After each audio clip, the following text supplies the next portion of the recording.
Orang bilang, harta yang paling berharga adalah keluarga. Istana yang paling indah adalah keluarga. Puisi yang paling bermakna adalah keluarga. Mutiara tiada tara adalah keluarga, dan masih banyak lagi kata-kata indah yang dijadikan perumpamaan untuk keluarga. Tapi perumpamaan itu mungkin tidak berlaku untuk kisah dalam kasus yang akan saya ceritakan kali ini, di mana keluarga yang seharusnya melindungi tetapi malah mengkhianati.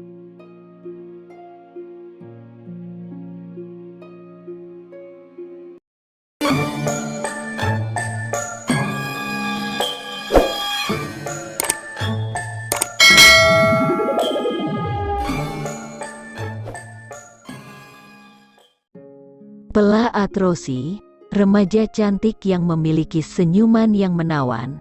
Sifatnya yang ramah dan ceria membuatnya mudah bergaul dan disenangi oleh banyak orang. Pela memiliki banyak teman dan populer di lingkungan remaja seusianya. Di bidang akademi, Pela juga termasuk murid yang pintar. Pela yang lahir pada tanggal 12 Oktober tahun 1979, berasal dari keluarga suku Kurdi. Kakeknya merupakan seorang tatua suku yang sangat disegani. Pela merupakan anak tertua dari 7 bersaudara. Dia menghabiskan masa kecil di tanah kelahirannya di Dohuk, Kurdistan, Irak sampai berusia 16 tahun. Pada tahun 1995, Pela dibawa pindah oleh orang tuanya ke distrik Farsta, Swedia. Kemudian, dia dan adik-adiknya melanjutkan pendidikan di sana. Berada di lingkungan yang baru dengan budaya yang sangat berbeda bukanlah suatu kesulitan untuk Pela. Bahkan dia segera mendapatkan banyak teman dan menjadi populer di sekolah. Tapi bagi ayah Pela, Agit Atrosi, dia sulit untuk menerima budaya lain. Menurutnya, pergaulan yang luas hanya akan membuat anak-anaknya melanggar norma-norma suku mereka. Dia tidak ingin anak-anaknya mengikuti gaya hidup ala orang Eropa yang sangat bertentangan dengannya, karena hal tersebut akan mendatangkan aib dan merusak reputasi keluarga. Untuk itu, Agit Atrosi membuat aturan ketat untuk anak-anaknya. Dia akan memastikan kalau anak-anaknya pulang sekolah dengan tepat waktu. Dia tidak mengizinkan anak-anaknya pergi ke kafe atau toko seperti yang dilakukan teman-teman seusia mereka, dan berbagai peraturan-peraturan ketat lainnya. Kekangan demi kekangan itulah yang dirasakan oleh Pela dan adik-adiknya setiap hari. Semakin lama, Pela pun menjadi tidak tahan dengan aturan-aturan yang diterapkan ayahnya. Dia iri melihat teman-teman seusianya yang bisa menghabiskan masa remaja dengan hal-hal yang menyenangkan. Pela juga ingin pergi ke bioskop, datang ke acara party yang diadakan oleh temannya dan memakai pakaian yang dia inginkan. Namun, keinginannya sangat ditentang oleh sang ayah. Dia pun mulai berani untuk melawan. Hal tersebut membuat Pela dan Agit sering terlibat pertengkaran. Perlawanan yang dilakukan oleh Pela malah membuat ayahnya membuat peraturan yang semakin ketat. Bahkan, setelah Pela menyelesaikan sekolah menengah atas, sang ayah tidak memberikannya izin untuk lanjut ke jenjang perguruan tinggi. Hal tersebut membuat Pela sangat marah dan memutuskan untuk pergi dari rumah dan mulai hidup mandiri. Kepergian Pela dari rumah membuat sang ayah menjadi murka. Dia pun menceritakan hal tersebut kepada kakek Pela. Tidak lama setelah keluarnya Pela dari rumah, kakek dan paman dari pihak ayahnya yang tinggal di Australia datang ke Swedia. Mereka datang untuk membicarakan cara menangani perilaku Pela tersebut. Adik perempuan Pela, Brin Atrosi, mendapatkan ancaman dari pamannya yang bernama Dakas Atrosi. Dakas mengatakan kepada Brin bahwa tidur jauh dari rumah walaupun hanya untuk 1 malam akan pantas untuk mati.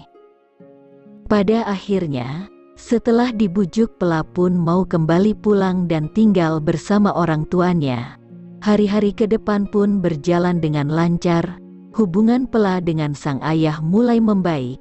Pada bulan Juni tahun 1999, tak lama setelah Pela kembali ke rumah, keluarga tersebut melakukan perjalanan ke Kurdistan, Irak, bersama dengan paman dari pihak ayah Pela, Sifan Atrosi, Reskar Atrosi dan Dakas Atrosi. Ketika sampai di Irak, Agit Atrosi kemudian mengatakan kepada Pela bahwa dia telah menemukan laki-laki yang cocok untuk Pela di sana dan akan menjodohkannya. Hal tersebut justru memancing pertengkaran karena Pela tidak mau dijodohkan. Dia ingin menentukan jalan hidupnya sendiri. Bagi ayah Pela, penolakan yang dilakukannya membuat ayahnya sangat malu dan mencoreng nama baik keluarga. Hubungan Pela dengan sang ayah pun kembali memanas. Pada tanggal 24 Juni tahun 1999, hal mengerikan pun terjadi. Pela Atrosi ditembak 2 kali di punggungnya di ruangan atas rumah keluarga ayahnya.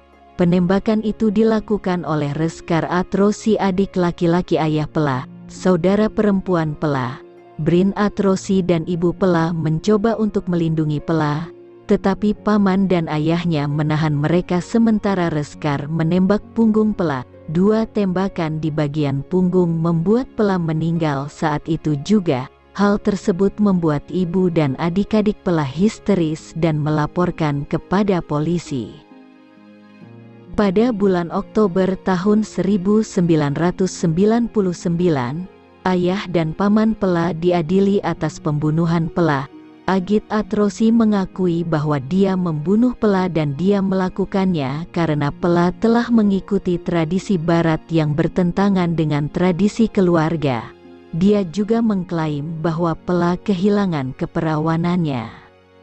Hakim mencatat bahwa motif pembunuhan itu baik karena dilakukan untuk membersihkan keluarga dari aib. Mereka hanya menerima hukuman percobaan selama 12 bulan.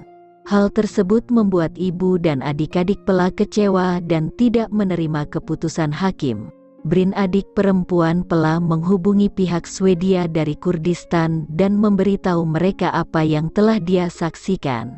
Dia menyebutkan ketiga pamannya terlibat dalam pembunuhan itu, termasuk 2 yang datang ke Swedia. Pihak Swedia meminta Irak untuk mengekstradisi para pelaku ke Swedia, karena pembunuhan itu terjadi kepada warga negara mereka, dan mereka yakin para pelaku telah merencanakan pembunuhan ketika sedang berkunjung ke Swedia, tapi hanya Reskar dan Dakas Atrosi yang diadili pada bulan Desember tahun 2000. Ayah Pela kabur setelah menjalani hukuman percobaan di Irak dan jadi buronan. Polisi Interpol yakin bahwa kakek Pela juga terlibat dalam rencana pembunuhan tersebut. Adik perempuan Pela, Brin Atrosi, menjadi saksi kunci di persidangan untuk menuntut kedua pelaku. Reskar dan Dakas dinyatakan bersalah pada tanggal 12 Januari tahun 2001. Dan dijatuhi hukuman penjara seumur hidup. Kasus ini merupakan pembunuhan yang bermotifkan kehormatan atau biasa disebut honor killing pertama yang terjadi kepada warga negara Swedia.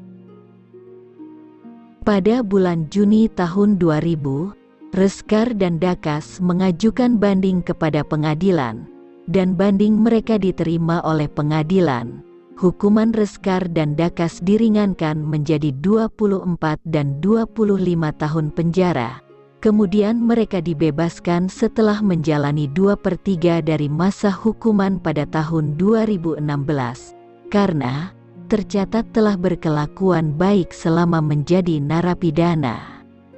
Setelah peristiwa pembunuhan Pela, ibu dan ayahnya bercerai.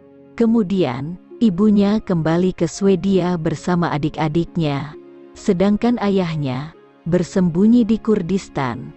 Oleh pemerintah Swedia, mereka diberikan identitas baru. Di Swedia, Kematian Pela membuat pemerintah Swedia mendirikan tempat penampungan khusus untuk anak perempuan yang beresiko mengalami honor killing, serta saluran telepon hotline dan program kesadaran yang disampaikan melalui sekolah, layanan kesehatan, dan sektor imigrasi, supaya hal serupa tidak pernah terulang lagi. Itulah kasus Pela Atrosi. Dia hanya satu contoh dari ribuan korban honor killing yang terjadi di dunia. Padahal keinginan Pela cukup sederhana, dia ingin hidup mandiri.